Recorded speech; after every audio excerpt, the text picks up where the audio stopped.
नमस्कार दोस्तों। कोविड-19 की वैक्सीन की खुशखबरी को आए भी ज़्यादा वक्त भी नहीं गुजरा है कि एक ऐसी शॉकिंग न्यूज़ आई है जिसने दुनिया भर की सरकारों को एक बार फिर से हिला दिया है।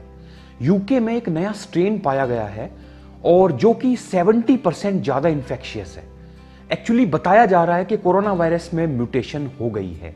इसी के चलते कई सरकारों ने फ्लाइट बैन भी लगा दिए हैं।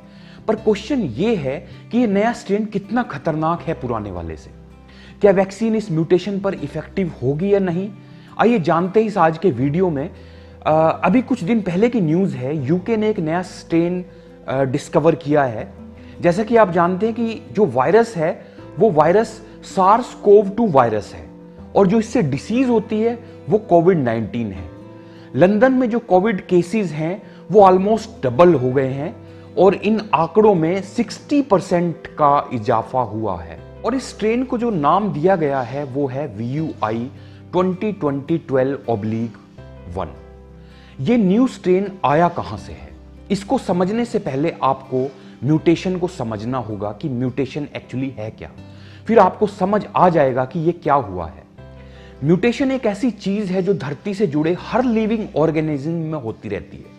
इंसानों में, जानवरों में, पेड़ पौधों में, वायरसेस में, सभी में ये म्यूटेशन की एक ऐसी प्रक्रिया है जो सभी में होती है। इसके बिना इवोल्यूशन नहीं हो सकता। इसको समझने के लिए आप ये भी कह सकते हैं कि टाइम के साथ जीन्स में जो मिस्टेक होती है उसी को ही हम क्या बोलते हैं, उसको हम म्यूटेशन बोलते हैं। बेसिकली जब डीएनए के सीक्वेंस में कोई भी चेंज होता है उसको हम म्यूटेशन भी कह सकते हैं। ये कई रीजन से होती है पर नॉर्मली इसके दो रीजन्स हैं। सबसे पहला जो है वो इन्वायरमेंटल चेंजिंग है। मींस आपके एनवायरनमेंट में चेंज आता है, जैसे कि एक न्यूक्लियर रेडिएशंस है या सन से निकलने वाली अल्ट्रावायरस रेज हैं जो आपके सेल में म्यूटेशन पैदा कर सकती है। इसके अलावा ये आपको कैंसर भी इससे हो सकता है। दूसरा है इसमें रिप्रोडक्शन। दूसरे रीजन रिप्रोडक्शन में जब भी कोई लिविंग ऑर्गेनिज्म रिप्रोडक्शन करता है, जब डीएनए की कॉपी करते हैं तो कहीं ना कहीं गलतियां हो जाती हैं और कई बार गलतियां सही भी होती हैं। जैसे कि एक बर्ड स्पीसीज है जिसकी एक चोंच जो है वो छोटी है, अचानक उसमें एक बदलाव होता है और एक चिड़िया की चोंच लंबी हो जाती है। और लेकिन ये म्यूटेशन चिड़िया के लिए अच्छी है क्योंकि लंबी चोंच चिड़िया आसानी से मिट्टी में से कीड़े निकाल सकती है। पर जब ये चिड़िया बच्चे पैदा करती है तो उसे म्यूटेशन से ओवरऑल एक फायदा हो जाता है और इससे आने वाली उसकी जो नस्ल है वो बदल जाती है। दुनिया भर में जो भी लिविंग ऑर्गेनिज्म हैं उनका इवोल्यूशन म्यूटेशन से ही हुआ है।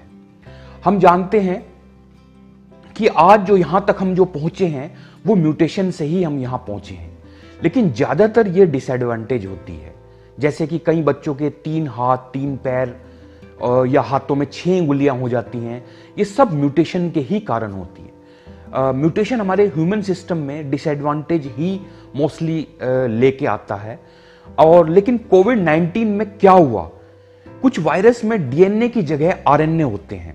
SARS-CoV-2 में भी डीएनए की जगह आरएनए है और आरएनए जो है वो एक सिंगल स्टैंड होता है और डीएनए जो है वो एक डबल स्टैंड होता है।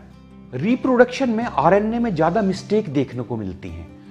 यूके के एक साइंटिस्ट ने भी बताया कि SARS-CoV-2 में हर मंथ 2 म्यूटेशन हो रही हैं और इसके अंदर जो म्यूटेशन हुई है इसमें लार्ज नंबर ऑफ चेंजेस देखने को मिले हैं।